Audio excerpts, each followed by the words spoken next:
Chers frères et sœurs en Christ, bonjour.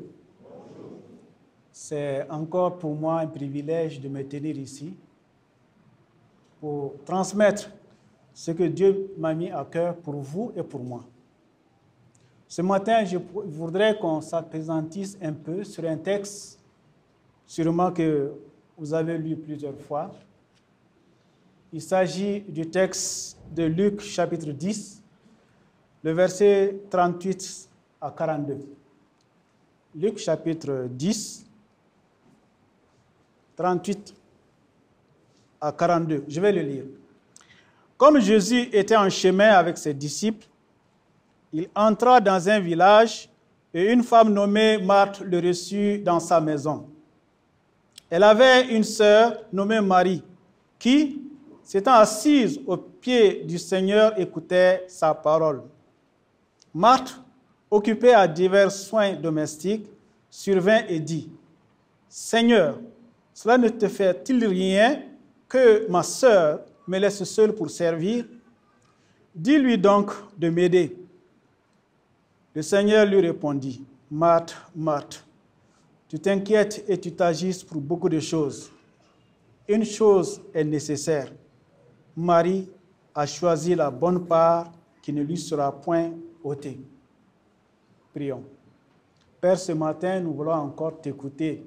Mais surtout, Seigneur Dieu, dans ce brouhaha de la vie, nous voulons, Seigneur Dieu, percevoir ta voix. Aide-nous à entendre, surtout à comprendre et à mettre en pratique. Sois béni, au nom de Jésus. Amen. Donc, le thème de ce jour, c'est servir en restant focalisé sur l'essentiel. Servir en étant focalisé sur l'essentiel. Avant d'entrer dans le vif du sujet, une mise au point. Très souvent, quand on parle de serviteur, il y a certains automatiquement qui disent « il ne s'agit pas de moi ». Certains chrétiens ont compris que les serviteurs, ce sont seulement les pasteurs, les évangélistes, les missionnaires. Mais nous devons comprendre que ce n'est pas la manière de comprendre notre Seigneur. Notre Seigneur voudrait que chacun comprenne. Dès le moment où tu as accepté Jésus comme Sauveur et Seigneur, tu deviens un serviteur de Dieu. Même si tu considères que tu n'es pas arrivé à ce niveau, Dieu te considère à ce niveau. Et c'est pourquoi le message que je vais donner maintenant nous concerne tous. Adultes, enfants, femmes, hommes, tout le monde. Le message aussi s'adresse à nous dans tous les domaines où nous sommes. Parce qu'aujourd'hui, il y a certains qui sont arrivés à partitionner les travaux, les emplois, à faire des emplois, certains emplois qui sont spirituels et à faire d'autres qui sont séculiers. Nous devons comprendre que le Seigneur ne voit pas les choses comme cela. Pour le Seigneur, tout travail que nous le faisons pour le Seigneur. Alors, le travail que nous faisons au service, comme fonctionnaires, nous le rendons au Seigneur. Le travail que nous faisons dans l'Église, nous le rendons au Seigneur. Le travail que nous faisons même dans nos familles, nous rendons ces travaux-là au Seigneur. Donc, essayons de sortir de la distraction que l'ennemi a pu, n'est-ce pas, s'aimer dans nos rangs.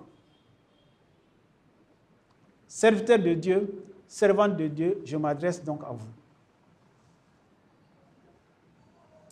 Et en m'adressant à vous, j'ai trouvé que dans la Bible, il y a, n'est-ce pas, une famille qui est assez particulière, qui pourrait nous aider à comprendre mieux le service. Je parle de la famille de Marthe. Quand nous parlons de la famille de Marthe, nous pensons directement à Marie et à Lazare. Mais nous devons comprendre que quand nous parlons de cette famille, il y a 3 épisodes, n'est-ce pas, de la vie de cette famille qui sont relatés dans le Nouveau Testament.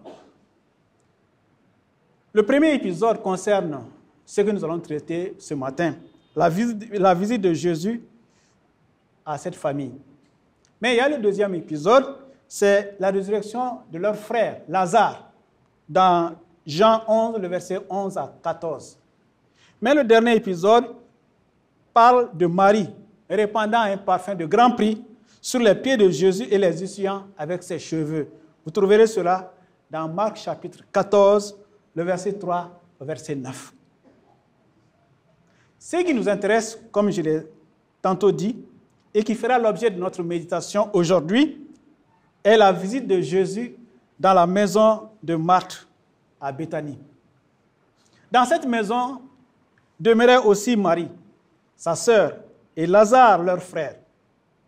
Du fait que la maison appartenait à Marie et que la propriété de cette maison est aussi attribuée à Simon le lépreux dans d'autres passages bibliques, nous amène à comprendre que, en fait, Marthe était soit la femme de Simon le lépreux ou encore sa veuve. Ceci dit, nous n'allons pas nous appesantir sur cela. Mais nous devons comprendre dans cette visite de Jésus, quel est le sens du service. En fait, Jésus avait coutume de s'arrêter dans cette famille pour passer du temps avec ses amis. En fait, c'était ses amis. Parce que la Bible nous parle de cette personne-là comme des amis. Et quand Lazare est mort, on dit, l'ami, ton ami est mort. Alors, cet épisode nous donne l'opportunité de comprendre le service, de comprendre certaines choses qui sont inhérentes au service. Mais en ce faisant, nous avons ici deux modèles. Et nous allons essayer de voir chaque modèle et les leçons que nous pourrons tirer, n'est-ce pas, de chaque modèle. Le premier modèle que nous voyons, c'est le modèle de Marthe. Marthe, l'activiste. Elle est toujours au four et au moulin. Et c'est aussi la manière d'être de certains chrétiens. Ils sont toujours en activité. Ils débordent d'activité. Et le Seigneur a eu à parler avec Marthe.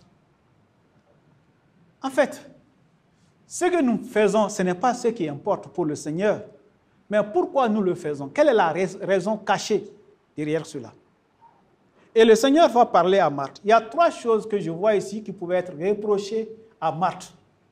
La première chose, c'est que dans le service, Marthe s'octroyait les mérites. La gloire qu'on pouvait retirer du service, Marthe se l'attribuait. Marthe se disait, il ne sera pas dit que le maître est venu dans ma maison et que je ne lui ai pas réservé un accueil et un repas digne de lui. Marthe se voyait un peu frustrée. Si jamais les choses ne marchaient pas, ce repas n'était pas à la hauteur du maître qui était là. En fait, il y avait un certain amour-propre qui ne disait pas son nom, qui guidait Marthe. Et aujourd'hui, malheureusement, beaucoup de chrétiens servent avec un amour-propre très poussé. Aujourd'hui, cette pensée peut se retrouver dans cette manière de penser. Je suis agréable à Dieu à cause de ce que je fais pour lui. Ce n'est pas ce que nous faisons pour Dieu qui fait de nous des hommes et des femmes agréables à lui. Mais c'est la raison pour laquelle nous faisons cela. Quand nous faisons beaucoup de choses, en quantité et en qualité, après avoir tout accompli, le Seigneur nous amène à une conclusion. Nous lisons cela dans Luc 17, le verset 10 qui dit « Vous de même, quand vous avez fait tout ce qui vous a été ordonné, dites, nous sommes des serviteurs inutiles, nous avons fait ce que nous devions. » Le fait de servir et d'avoir de réussite, le fait de servir et de voir que les gens apprécient ce que vous faites, ne doit pas nous amener à nous octroyer, n'est-ce pas, les mérites, à nous glorifier de cela. Nous sommes avant et après tout des serviteurs inutiles. Quand tu viens à l'église et tu fais très bien ton travail, les gens t'apprécient, retourne la gloire à Dieu. Quand moi, je suis en train de parler et les gens apprécient ma prédication, je dois retourner la gloire à Dieu. Quand je suis dans l'église et je fais bien l'administration, je dois retourner la gloire à Dieu.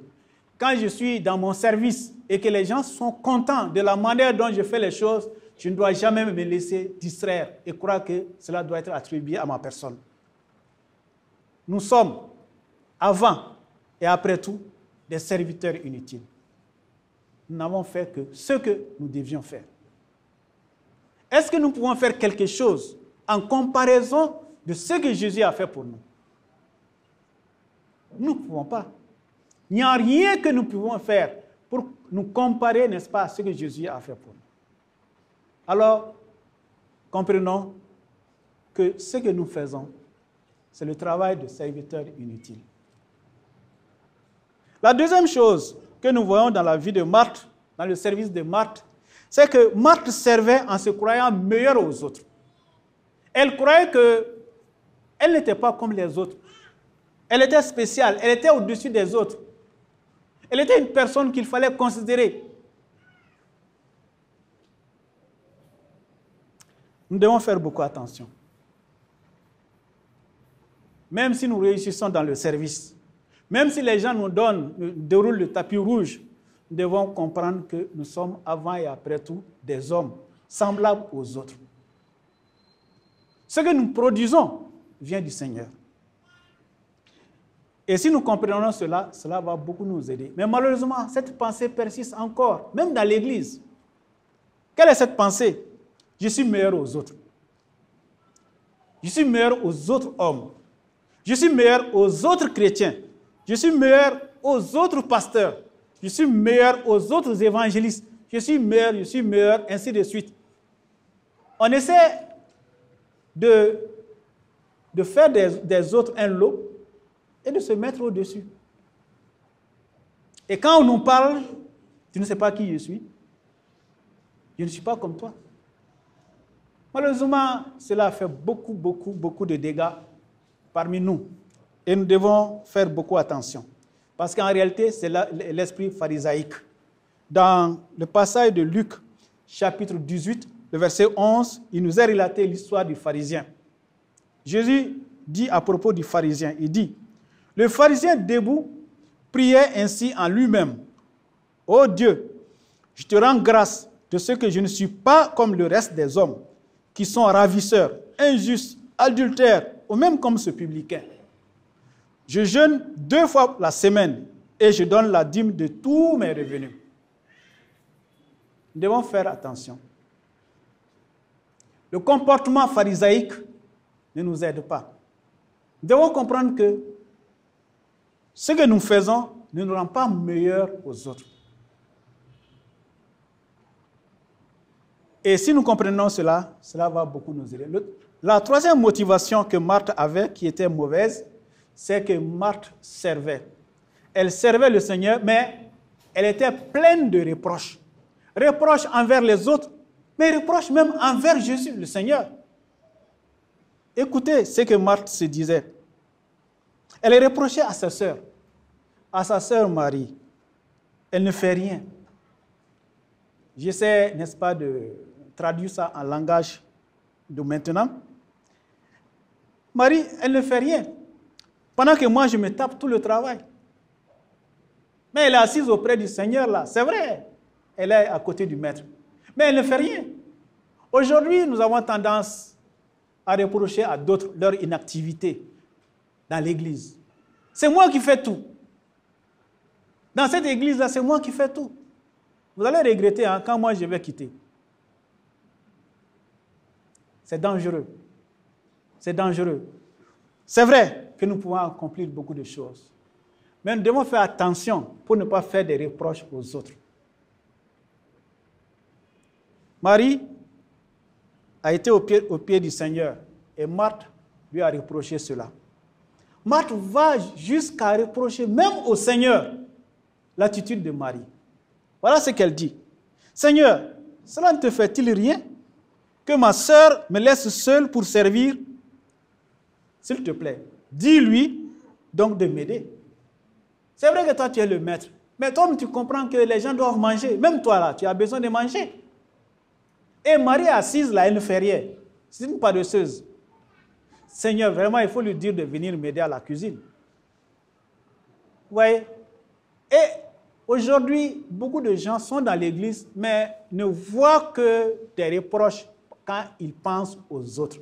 Ils ne voient jamais quelque chose que les autres accomplissent qu'ils peuvent louer. Ils ne voient que des reproches.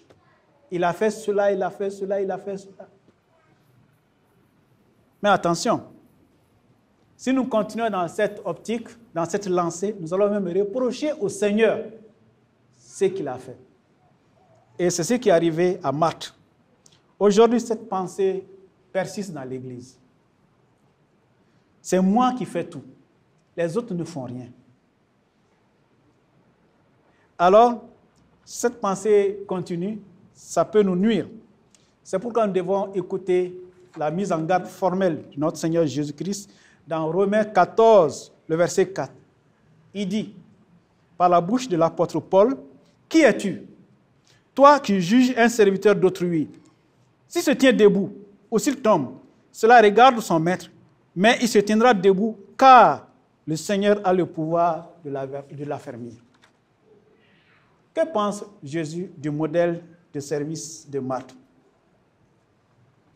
Le Seigneur ne désapprouve pas le service de Marthe. D'ailleurs, il acceptera sans rien dire. Dans Jean 12, le verset 2, vous verrez cela. Jésus lui reproche simplement de ne pas avoir mis l'accent sur les vraies priorités. N'est-ce pas que dans Ecclésiaste 3, verset 1 à 8, il est dit, il y a un temps pour tout.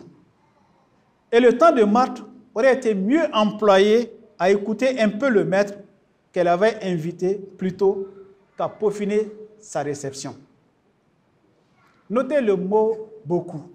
Ce mot est répété 2 fois au moins, qui montre que le problème de Marthe ne venait pas du travail qu'elle faisait, mais de son excès de zèle.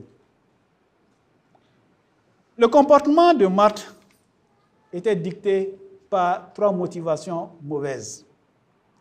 La recherche de sa gloire personnelle, l'affirmation de sa supériorité sur les autres et le jugement des autres. Voilà le modèle de Marthe, le modèle de service, mais voyons aussi le modèle de service de Marie. Ce deuxième modèle que nous voyons, c'est Marie, l'auditrice inlassable. Nous voyons 3 choses aussi dans cette attitude de Marthe et de Marie. Premièrement, nous voyons que Marie s'est arrêtée et s'est assise au pied du Seigneur pour écouter ses instructions. Un commentateur biblique dit que Marie et Marthe étaient toutes en train de travailler. Mais il a été un temps où Marie a compris qu'il faut, ce qui est important, il faut être auprès du Seigneur.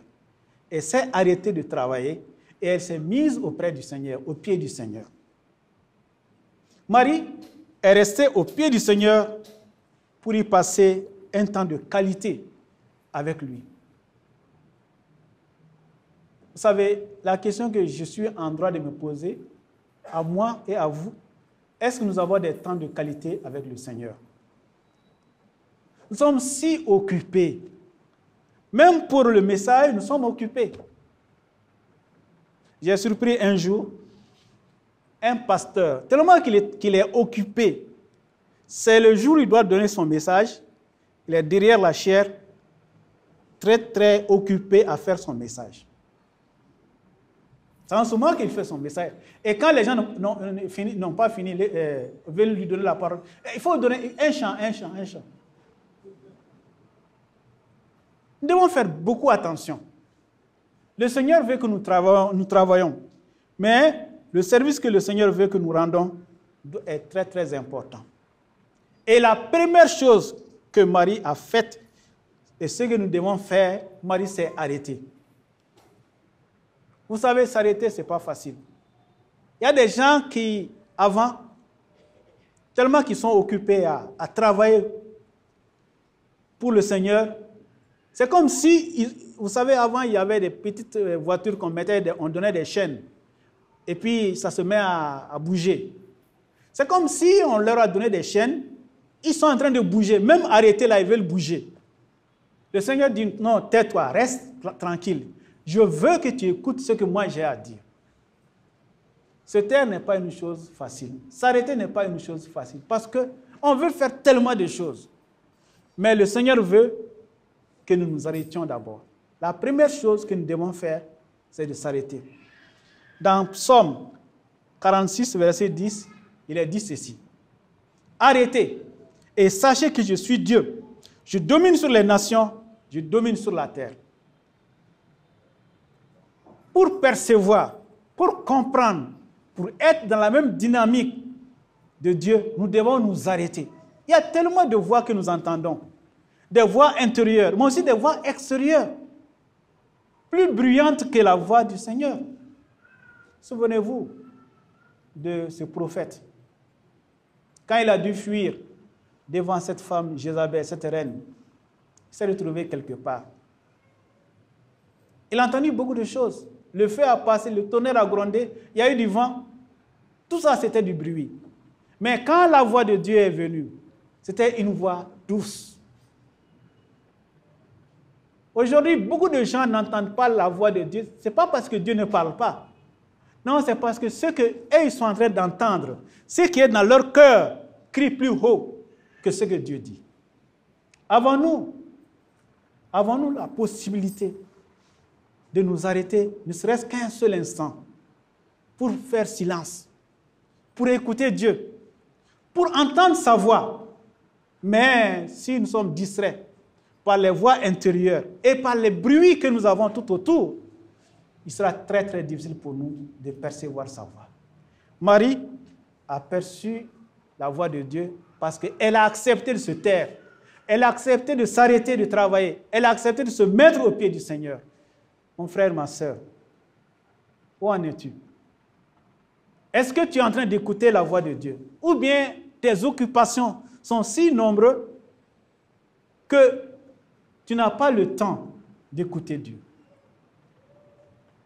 Il est très grave de vouloir faire les choses sans consulter Dieu.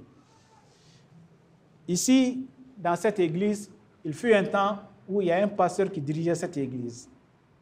Il avait un secrétaire. Ce secrétaire était vraiment zélé et il voulait tout faire. Alors un jour, le pasteur lui dit, écoute, je vais t'envoyer à la poste, chez le frère qui travaille à la poste. Dès le moment que le pasteur lui a dit, je vais t'envoyer à la poste, lui il est parti.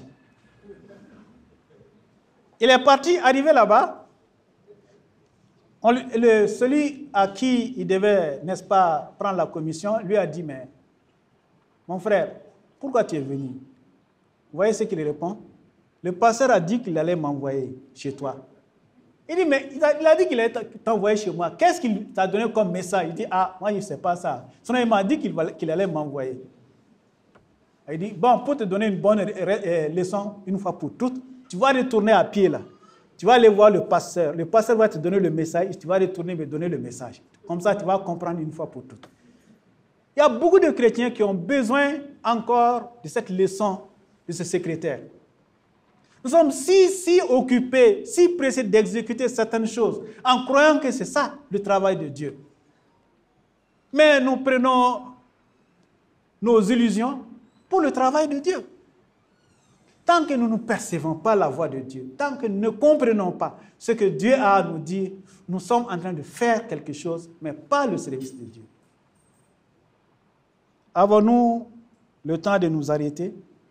La deuxième chose que nous voyons chez Marie, c'est que Marie a discerné la volonté du Maître avant d'agir. Elle a discerné la volonté du Maître avant d'agir. Marie, au pied du Seigneur, reçoit et conserve dans son cœur tout ce qu'elle reçoit comme parole du Seigneur. Et c'est cette parole-là qui, demeurant dans son cœur, va devenir plus tard une sémence qui va la conduire à faire une activité supérieure que le Maître va apprécier. Mon frère, ma soeur, qu'est-ce que tu es en train de faire aujourd'hui? Très souvent, nous entendons, mais nous n'écoutons pas. Parce que écouter voudrait dire que nous exerçons notre volonté pour percevoir ce qui est dit. Aujourd'hui, nous avons plus que jamais besoin d'écouter, d'écouter la voix du Seigneur. Qu'est-ce que le Seigneur veut me dire? Chaque dimanche, il est de coutume que nous prononçons l'oraison dominicale. Et dans cette oraison dominicale, il est dit que ton règne vienne, que ta volonté soit faite sur la terre comme... Mais est-ce que nous percevons d'abord la volonté de Dieu pour la faire? Il y a certains qui récitent l'oraison dominicale, mais dans toute la semaine, quand on leur demande, est-ce que tu connais la volonté de Dieu? Ils vont dire, d'un dimanche à l'autre, ils continuent à réciter que ta volonté soit faite, mais ils disent, mais Dieu ne parle pas. Est-ce vrai que Dieu ne parle pas? C'est aujourd'hui le temps de nous demander. Dieu n'est pas muet. Il parle à ses enfants. Alors, est-ce que nous percevons? Est-ce que nous écoutons? Si nous n'écoutons pas, nous n'allons pas entendre. Il faudrait que nous ayons une volonté pour percevoir ce que le Seigneur veut nous dire. Que ta volonté soit faite exige que nous-mêmes, nous soyons en harmonie avec cette volonté, que nous ayons le désir de faire cette volonté. La troisième chose que nous voyons dans le service de Marie, c'est que Marie a rendu un service exceptionnel au Maître. Un service qui a été loué. Et le Seigneur a voulu que cela soit répertorié, mis dans l'Évangile, pour que partout l'Évangile sera prêché, qu'on raconte l'histoire aussi de Marie. Marie a reçu. Elle a reçu la parole de Dieu. Marie a conservé la parole de Dieu dans son cœur. Marie a discerné la volonté de Dieu à travers cette parole. Et Marie, plus tard, va accomplir un service exceptionnel pour le Seigneur, pour le Maître. Est-ce que, là où je suis, est-ce que je laisse la parole de Dieu pénétrer intensément en moi et m'amener à comprendre ce que le Seigneur veut réellement de moi, afin que je puisse produire un service exceptionnel pour lui? Ou suis-je tellement omnibulé par mes occupations, par mes projets, que je n'ai même pas le temps de percevoir ce que le Seigneur a dit, mais je n'ai que mes projets à accomplir? Ma prière est que le Seigneur nous aide, chacun, à comprendre que le Seigneur parle. Mais même s'il parle, il faudrait des oreilles pour l'écouter. Mais s'il n'y a pas de telles oreilles, il va parler en vain et nous allons faire ce que nous voulons. Dans Marc 14, versets 6 à 9, il est dit, « Mais Jésus dit, laissez-la, pourquoi faites-vous de la peine? Elle a fait une bonne action à mon égard, car vous avez toujours les pauvres avec vous et vous pouvez leur faire du bien quand vous voulez. Mais vous ne m'avez pas toujours. Elle a fait ce qu'elle a pu. Elle a d'avance embaumé mon corps pour la sépulture. Je vous le dis en vérité, partout où la bonne nouvelle sera prêchée, dans le monde entier, on racontera aussi, en mémoire de cette femme, ce qu'elle a fait. » Marie n'a pas automatiquement de but en blanc saisi la volonté de Dieu pour comprendre ce qu'elle devait faire d'une manière exceptionnelle et qui serait, n'est-ce pas, enregistrée dans les annales de l'histoire de l'Église. Mais elle s'est laissée pénétrer par la parole de Dieu pour saisir, pour comprendre, pour discerner la volonté de Dieu. Et quand elle a discerné la volonté de Dieu, elle a agi. Elle a agi en son temps, mais le Seigneur ne l'a pas poussée à le faire. Elle a fait ça d'elle-même parce qu'elle a compris. Nous sommes dans ce monde. Nous sommes ici au Mali. Est-ce que nous percevons ce que Dieu veut faire pour la nation malienne? Est-ce que nous percevons ce que Dieu veut faire pour l'Église malienne? Est-ce que nous percevons ce que Dieu veut faire pour ma famille? Nous devons comprendre que Dieu a l'œuvre. Il veut accomplir de grandes choses. Mais il voudrait que nous ayons des oreilles assez larges pour écouter, mais aussi un cœur pour discerner et des mains pour passer à l'action, pour accomplir de grandes choses. Les deux modèles que nous venons de voir, celui de Marthe et celui de Marthe, sont encore des modèles à améliorer. le modèle par excellence, c'est le modèle de Jésus-Christ. Et c'est ce que nous devons comprendre. Jésus n'a pas vu le modèle de Marthe et de Marie comme des modèles parfaits. C'est des modèles toujours à perfectionner. Je me rappelle de l'histoire de ce pasteur. Ce pasteur qui était au four et au moulin et il faisait tout. Les gens le félicitaient. Les gens disaient vraiment que c'était un bon pasteur parce qu'il était au four et au moulin, il faisait tout. Il était un serviteur si zélé qu'il partait précipitamment et arrivait très tard à la maison. Très tôt le matin, il sortait et très tard, il rentrait. On pouvait dire que vraiment c'était un serviteur modèle. Mais un jour, il a senti que le Seigneur lui reprochait quelque chose. Il s'est dit, qu'est-ce que le Seigneur peut me reprocher? Je suis toujours en train de travailler pour lui. Mais c'est en ce moment que le Seigneur lui a dit ceci. Et j'aimerais que chacun de nous retienne cela. Tu as beaucoup travaillé pour moi, mais ce n'est pas ce que je veux. Je veux que tu travailles avec moi. Je ne sais pas si vous saisissez la différence. Travailler pour le Seigneur et travailler avec le Seigneur. C'est deux choses différentes. Beaucoup de gens aujourd'hui sont des activistes comme Marthe. Ils travaillent pour le Seigneur. Ils sont si occupés, leur programme est chargé. Mais est-ce qu'ils sont en train de faire cela avec le Seigneur? Jésus, c'est le modèle par excellence. Et Jésus nous a donné les deux axes sur lesquels nous devons nous appesantir pour que nous puissions travailler avec le Seigneur. Le premier axe, c'est avoir une communion avec le Père. Si vous regardez la vie de Jésus, on dira que le soir, Jésus passait du temps dans la prière. Et très tôt le matin aussi, il priait. Avons-nous vraiment le temps de prendre, de nous asseoir auprès de Dieu pour parler avec lui avant de nous engager dans nos activités? Ou sommes-nous si pressés que nous n'avons même pas le temps de dire bonjour à Dieu? Nous devons comprendre que pour que nous puissions accomplir de grandes choses au nom de Dieu, nous devons être en communion avec lui chaque jour, chaque moment. Imitons donc la dépendance de Jésus qui recherchait la présence de Dieu et son secours avant d'accomplir tout service. La deuxième chose, c'est que Jésus, ce qu'il faisait, il obéissait totalement à Dieu. Dans Jean 4, verset 34, il est dit, Jésus leur dit, ma nourriture est de faire la volonté de celui qui m'a envoyé et d'accomplir son œuvre. Jésus a mis tellement de l'importance dans la volonté de Dieu qu'il a assimilé la volonté de Dieu à la nourriture. Je ne mange pas, mais j'ai à faire quelque chose parce que j'ai la volonté de Dieu à accomplir. Avons-nous perçu la volonté de Dieu jusqu'à la mettre à ce niveau de priorité, la priorité des priorités?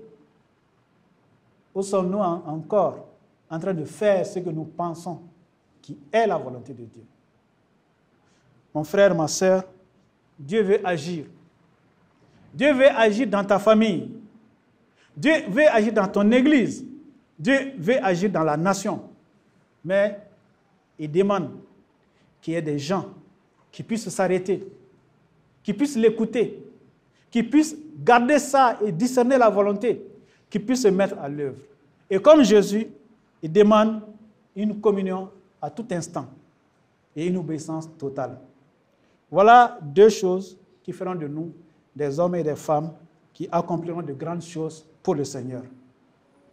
Mon frère, ma sœur, je termine en parlant de ce passage de Colossiens 3, le verset 16 à 17, qui dit ceci. Que la parole de Christ habite parmi vous abondamment. Instruisez-vous et exhortez-vous les uns les autres en toute sagesse par des psaumes, des hymnes, par des cantiques spirituels, chantant à Dieu dans vos cœurs sous l'inspiration de la grâce. Et quoi que vous fassiez en parole ou en œuvre, faites tout au nom du Seigneur Jésus, en rendant par lui des actions de grâce à Dieu le Père. Aujourd'hui, Dieu cherche des hommes et des femmes mais des hommes et des femmes qui se conduisent pas à pas en consultant Dieu pour toutes choses. Comme j'aime donner les exemples, je termine par l'exemple d'un autre pasteur. C'est le 3e maintenant. Ce pasteur, dans son village, il donnait de très bons messages. Et un jour, un de ses disciples est parti le visiter à la maison. Mais voilà, il est parti trouver une situation difficile. Les enfants qui étaient envoyés par le pasteur au champ n'ont pas accompli ce que le pasteur demandait. Et le pasteur était très fâché.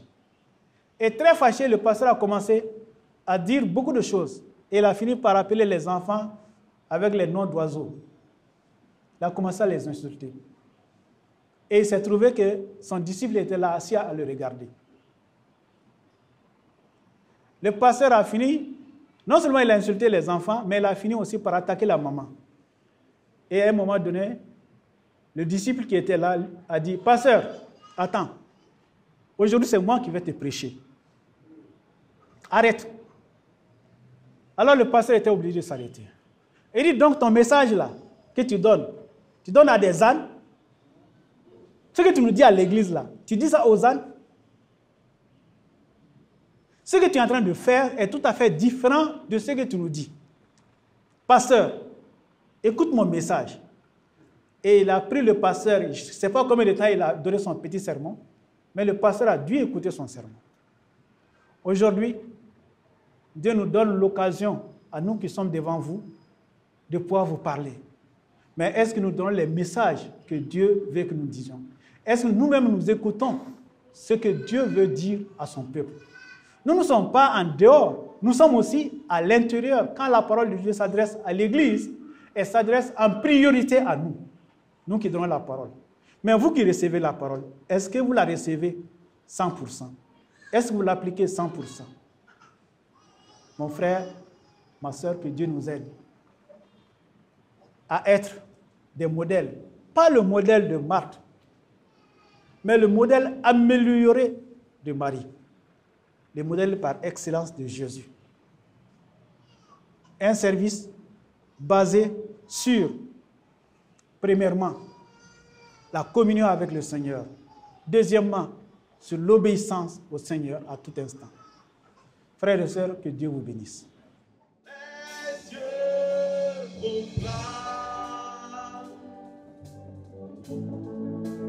gloire du ressuscité. Rien n'est égal à la bonté du Seigneur. À jamais. Jamais il sera. L'agneau sur le trône. Fléchis le genou. À jamais il sera.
Jamais, jamais.